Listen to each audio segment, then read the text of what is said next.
Zdaj jim pa povabil zadnjo govornico Urško Bratoš. Mislim, ne na dvojčica, ampak je upravičeno odsotna sem jaz. V redu. No, potem mogoče kakšna beseda. Urška Bratoš, znanstveno-raziskovalno središče Koper, Inštitut za zgodovinske študije, in sicer današnjo predavanje je doživljanje novoveških epidemij skozi oči posameznika na skupnost na primeru zapisov iz kužnih dnevnikov. Urška Bratoš je že v svoji diplomski nalogi raziskovala zgodovino interdisciplinarno prakso in sicer z naslovom možnosti antropološkega pogleda na preteklost in pa potem seveda poučevala pomembna poglavja ženske zgodovine, opis ženske zgodovine Slovencev in se pa potem seveda vedno bolj posvečala boleznim, epidemijam, zgodovine epidemičnih bolezni v Istri, s posebnimi pogledi na kolero, tuberkulozo in tako naprej. In v skladu s tem seveda govorimo zdaj v obdobju 17. stoletja. Moram reči, da tole poslušam, sem pravzaprav izredno navdušen. Ta prehod se mi je zdel najprej pravzaprav kar nemogoče za predstaviti, kako bomo naredili časovni lok od 6. do, bom rekel, praktično 20. stoletja, obdobje po prvi svetovni vojni, pa je tukaj pravzaprav odprl kar nekaj vprašanj, kako se je, bom rekel, pogled na posameznika, kako je pravzaprav posameznik funkcioniral. Zdaj smo trenutno glavno v 17. stoletju in smo pri avtobiografijah o bolezni. Hvala. In pa ponovno seveda Petra Kovrečič, ki je postavljala Urška Bratoš. Ja, Urška je upravičeno odsotna, tako da mi prosila, če lahko prevedem pred njem prispevek. Z naslovom doživljanje novoveških epidemij skozi oči posameznika in skupnosti, primera zapisov iz kužnih dnevnikov. Osebne izkušnje in doživljanje kriznih situacij, kakršne so bile denimo večje epidemije, se raziskovalcem ohranilo tudi v obliki kužnih dnevnikov. Gre za bolj ali manj osebne zapise, v katerih se zapisovalci lahko osredotočajo na različne vidike izbruha nalezljive bolezni, njenega učinka na skupnost ter na posledične spremembe družbenega življenja v času krize, predkaj pa tudi na osebno doživljanje slednje. Historiografija je na tovrstno gradivo postala bolj pozorna v času vznika mikrozgodovinskih študij, zlasti z italijanskim zgodovinarjem Riccardo Cipolla. Cipolla je izbruh epidemije iz leta 1630 prikazal skozi oči nekega zdravstvenega nadzornika v toskanskem mesecu Prato. Njegov protagonist je v svoji zdravstveni kroniki dnevno, jasno in natančno beležil število umrlih, zaprtih hiš ter dodajal slikovne prikaze, skratka pozornost je usmeril na tiste zadeve, ki so se dotikale opravljanja njegove funkcije in dolžnosti v času epidemije. Tovrstne dnevnike oziroma kronike, ki pa niso nujno izhajali iz opravljanja javno-zdravstvenih funkcij, srečujemo marsikje po Evropi. V Angliji so na primer poleg napol fiktivnega zapisa Daniela Defoea iz časa epidemije leta 665 ohranjeni famozni dnevniški zapisi Samuela Pepysa, v katerih je skoraj celo desetletje beležil dogajanje okrog sebe. Pepys, ki je deloval v administraciji angleške mornarice in bil član parlamenta, sicer ni pisal z namenom, da bi njegovo delo doseglo širše občinstvo, vendar pa mu je bilo kljub temu veliko do tega, da bi svoj zapis varno shranil tudi v obliki vezanih prepisov. Vsekakor danes njegov dnevnik predstavlja izjemen vir za zgodovino vsakdanjega življenja. Hugo, o kateri je pisal, je sicer opazoval kot predstavnik tistega segmenta prebivalstva, ki ga ta bolezen ni ogrožala tako zelo kot reveže, živeče v natrpanih domovanjih. Z njimi tudi ni bil v neposrednem stiku. Poleg tega pa je imel vso svobodo, da v času krize zapusti ogroženi London. Če iščemo vzporednice v nam bližnjem prostoru, tako v habsburškem kot beneškem političnem okviru, jih lahko nekaj najdemo tudi na primer v beneški Furlaniji, na Goriškem in v beneški Istri. Za Gorico v zadnji četrtini 17. stoletja je ohranjal zgovoren dnevnik Relazione del contagio successo in Gorizia et suo origine l'anno 1682 Giovanni Maria Marusiga, ki poleg dragocenih podatkov vsebuje tudi avtorjeve verze in risbe, na katerih so ponazorjeni ključni momenti kužne epidemije. Za zadnjo epidemijo kuge v Kopru 1630-31, torej dobrega pol stoletja pred tem, pa se je žal le v prepisu ohranil fragment kužne kronike Fabija Fina. Prepis ohranjenega izseka Finovega dela je nastal v 18. stoletju izpod rok kanonika Petra Rosija, kasneje pa je umetnostni zgodovinar in etnograf Raniero Maria Košar najprej naletel oborenju knjižnice Markiza Polezinija na otoku Svete Nikole pri Poreču ter v arkeograf v Triestino v letih 27-28. Objavil prepis opremljen s komentarji. Za razliko od Finove kronike, ki ji manjka več listov, je Marusingov dnevnik ohranjen v celoti in je bil prav tako izdan v obliki transkripcij. Medtem, ko je bila Marusingova kronika že večkrat deležna znanstvene ali strokovne obravnave, omenimo na primer avtorje kot so Čikuta, Černja, Marušič, Jelinčič in tako dalje, pa je Finovo delo obravnavano le ob objavi transkripcije. Pri obeh dokumentih je deloma možna prevedljivost z drugimi zgodovinskimi viri in s tem ocena verodostojnosti zabeleženih podatkov. Za Marusingovo delo je bila strani Lučila Čikuta že narejena primerjava z ohranjenimi arhivskimi dokumenti, ki so razkrili precejšno skladnost z njegovimi opisi. Pri Finu je to vsaj delom opravil že Košar, vendarle pa se obe deli sklicujeta na realne zgodovinske osebe oziroma akterje znotraj lokalne skupnosti njunega časa. Marusik obenem dodaja tudi natančne poimenske sezname umrlih, ravno tako pa navaja tudi jasne topografske reference. Na drugi strani o Finovem življenju vemo veliko manj kot o Marusiku. Čeprav je rekonstrukcija dogodkov iz drugih sočasnih virov velikega pomena tudi za razumevanje celotnega konteksta nastajanja njenih zapisov. Marusik je dogajanje beležil skoraj dnevno, zato lahko govorimo o dnevniku. Medtem ko je Fino zapustil splošnejši opis, na nek način spomin na epidemijo, ki jo je izkusil. Nikjer sicer izredno ne povesta, kako sta zbirala informacije. Dajete vtis, in verjetno je bilo vsaj večinoma res tako, da sta bila pri večini dogajanja očividca, deloma pa sta informacije dobivala iz drugih dostopnih virov.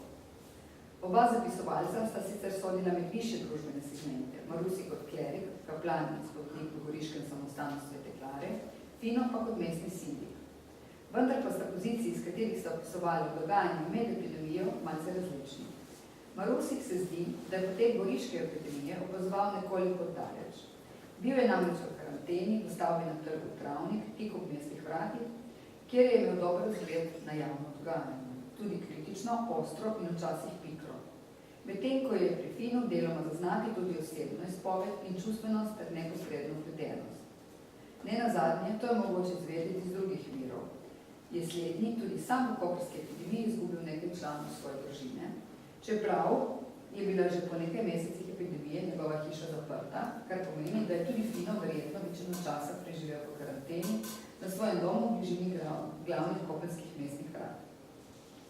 Epidemija je sicer trajala vsaj od septembra 630 do novembra naslednjega leta, ker je preživel, je zelo verjetno, da njegova kronika nastala kmalu po njej. Kljub temu, da ti pričevanji ne prihajata od povsem običajnih preprostih ljudi, pa vendarle na nek način odslikavata posameznikov odnos do zgodovinskih dogodkov in hkrati vpetost v družbo, kateri pripadnika sta bila. Pri obeh delih je zaznavno vsaj delna težnja k beleženju zgodovine oziroma dogodkov, vrednih spomina. Oba pisca opazujeta in se spominjata kot člana neke skupnosti. V smislu preseka ustaljenega življenja in pečata, ki sta ga pustili v kolektivnem spominu, sta obe epidemiji kuge. V Gorici je v 8 mesecih terjala skoraj 500, v Kopru pa v dobrem letu dni več od 1900 življenj, vsekakor lahko obravnavani kot zgodovinski, tudi prelomni ali vsaj izredni dogodek. Razsežnosti dogodka se zavedata tudi oba pisca, že zato, ker se jima zdi vredno o tem, čim bolj natančno poročati.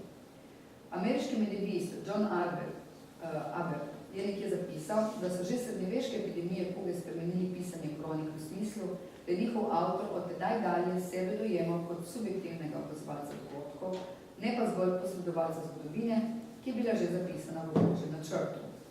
Tudi pri Finu zaznano težnjo subjektivnosti, izražanje lastnega mnenja in pogleda, denimo času, ki je pretekel od smrti do pokova trupel, ali o tem, da so ljudje v karanteni umirali celo bolj zaradi lakote kot zaradi bolezni. Teme, ki se jih lotevata v svojih zapisih in upodobitvah, so različne posledice množičnega umiranja. Fino, čeprav smo zaradi neohranjenosti žal prikrajšani za precejšen del njegovega besedila omenja razpadanje človeškega telesa, kaos, nered ob izbruhu epidemije, strah, medicinsko nemoč. Marusik izpostavlja osebne zgodbe tako vsakdanjih, preprostih, po družbeno pomembnejših oseb, ter slika prizorov vsakdanjega dogajanja in ljudi po umiranju ali odhodu v zavet. Pri obeh je seveda zaznati, da informacije formirata tudi skladno svojo javno funkcijo. Fino je, da imamo zaradi vloge sindika veliko besed namenil spreminjajoče se mestnih pravi. Na drugi strani pa je Marusik kot klerik upodabljal religiozne rituale na javnem prostoru, ki ga je lahko opazoval, zlasti procesije in maše na proste. Pri obeh kronikah je v manjši meri prisotno tudi moraliziranje oziroma odnos do moralno nesprejemljivega vedenja med epidemijo. Pri Marusiku je zajeto denimo v opisih človeka, ki se ni želel pokesati, moža in žene, ki sta skupaj v dobrem in slabem, primera bogokletnosti nespametnih žensk, ki kljub prepovedi zapuščajo hiše, javne razkazovanja tapice in drugo. Na drugi strani je prefino opisano splošno neupošteven navodil med epidemijo, ki pa ga pisec prejema z določeno mero razumevanja do posebnih okoliščin, ki so tako vedenje upravičevali. Čeprav nekateri izdaje Marusikovega dela svoj posveti, naprimer Grob Lencu, so raziskovalci prepričani, da so bila ta dodana kasneje. Verjetno ni pisal z namenom, da bi svoje delo posvetil točno določeni osebi, a se gotovo obračal na bralca svojega časa. Njegovo delo v kugi se je tudi ohranilo v več popisih, kar pomeni, da se je prizadeval za to, da se ohrani. Nasploh je bil njegov namen zapisal v času, v katerem je živel, pustiti naslednjim generacijam. Vsekakor ne Fino, ki je pisal v italijanščini, ne Marusik, ki je pisal v italijanščini in furlanščini, nista nameravali doseči najpreprostejšega človeka, morda pa le slednji, ki je obenem dodal tudi slikovna sporočila, vendar le skušal zaobjeti nekoliko širši spekter občinstva. Če pa pri Marusiku odnos do topike zaznamuje nekakšna vedrost, šaljivost, celo organje hudi krizni situaciji, pa je pri Finu bolj zaznati resnost, žalost in grozo.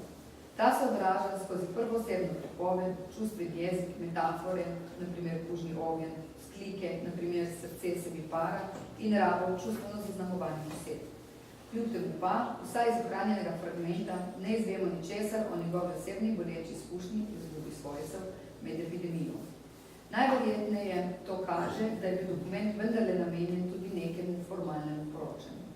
Oba se torej usmerjata prvenstveno na neko zunanje splošno dogajanje, v kolektivno in ne svojo osebno zgodbo o izbruhu epidemije. Pri tovrstnem gradivu to tudi ne preseneča, saj je zasebne zapise, kaj šele prvoosebne zapise preprostega človeka, veliko težje pričakovati.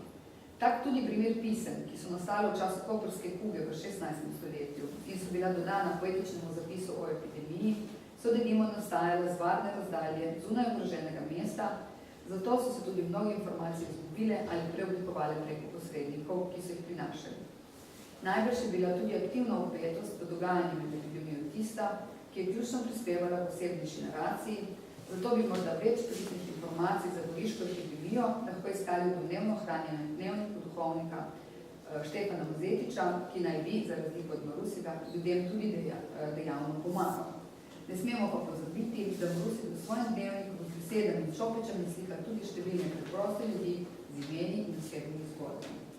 Vse te zapise pa lahko v historiografiji s pridom uporabimo ne le za zgodovino zdravstva, temveč tudi v vse relevantnejši zgodovini emocij ali v smislu narodske zgodovine mentalitete. Obravnavani kroniki sta namreč polni indicev o razumevanju prenosa bolezni, naprimer splošno sprejete doktrine o nalezljivosti kuge, pomen prisotnosti strahu pred izgubo življenja ali še vedno relevantnega sklicevanja na element Božjega v kužni teologiji. Vselej pa v sebi potrebujemo ustrezno kontekstualizacijo in dopolnitev z drugimi in drugačnimi viri, ki omogoča celovitejšo rekonstrukcijo doživljanja epidemične izkušnje, možnih načinov njenega branja ter mehanizmov ohranjanja spomina na njo. Hvala bošte za mnenje.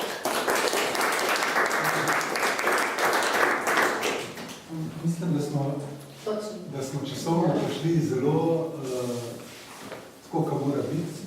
Nekaj minut imamo pravzaprav še časa. Mislim, da si lahko vzamemo tudi kakšno več. Nič nismo rekli pravzaprav, da bi se mi je kar nekako zdaj logično, da vsa vprašanja za vse predavatelje pravzaprav damo na konc in zdaj smo pravzaprav na tem koncu. Če ima kdo kakšno vprašanje, predavateljem bi bil zelo dobrodošel.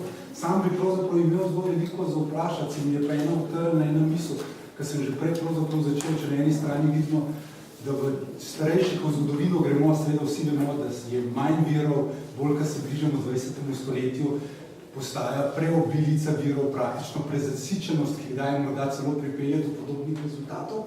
Zdaj pa bi bil za vse predavatelje današnje imel pravzaprav eno vprašanje v smislu, ali je utemeljena misel, da pravzaprav pa ena stalnica vsega tega postaja to, da v vseh teh avtobiografskih zapiskih, v vseh teh pogledih posameznikov se pravzaprav izpušča res ta intimni osebni pogled. Zdaj, v mislih, ko to vprašam, imam seveda svoje delovno raziskovalno področje. Prvo svetovno vojno sem prelistaval večkrat prebrane spomine Vojislava Moleta, ki so leta 1970 išli pri Slovenski matici, obsegajo tam praktično skoraj 500 strani, po njih je pravzaprav njegova žena, takrat še bodoča žena, omenjena pravzaprav le dvakrat.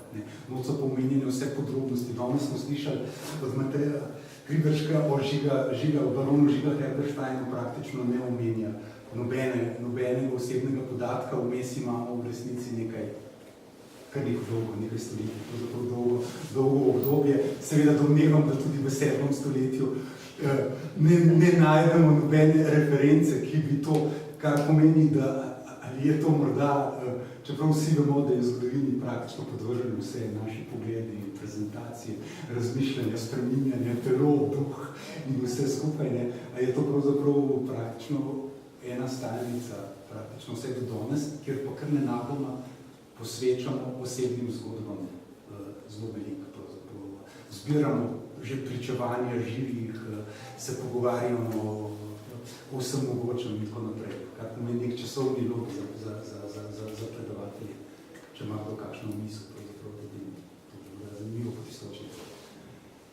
Konkretno vprašanje, to sem toliko navrgel za razmislek, konkretno vprašanje bi imel pa za Petro Kavrečič, ki se dotika, bom rekel, tem, ki so mi izrazito bližje, ali je ta oblikovanje te velike memorije italijanske svete vojne z vsemi temi spomeniki, zdaj da mislim na Pavla Rumica, ki je v svoji knjigi Spijo kot konji zapisal, da svojega dedka, šlo je pa se, da on je iz Trsta, je Tržača, njegov dedek je služil v Avstro-Ogrskem 97. polku. Ta dediščina je bila seveda v povojni Italiji pozabljena, odrinjena, to je ne samo slovenska, ampak celotna Avstro-Ogrska, ni bila pripuščena temu kolektivnemu spominu, kot je zelo lepo tudi Marko Klavora eno študijo napisal.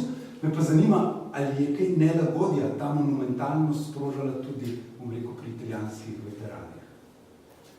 Zdaj, kot sem jaz uspela tega gradiva zdaj pogledati, ker je to šele začetna študija, v bistvu za vsaj na neki bolj površinski ravni, v bistvu načeloma ne. Vse zelo, ker se zelo potencira, torej ta žrtvovanje, torej zlasti z vidika, ker je bilo treba nekako upravičiti, zakaj so vsi se morali toliko žrtvovati, torej toliko žrtev nesmiselnih, se je zato v bistvu na nek način kanaliziralo v to memorijo.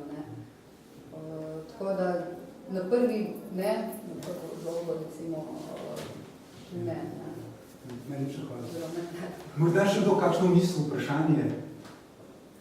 Če ne, bi se vam povsem zahvalil za sodelovanje na tem panelu in seveda zdaj mislim, da je mečkim pauze.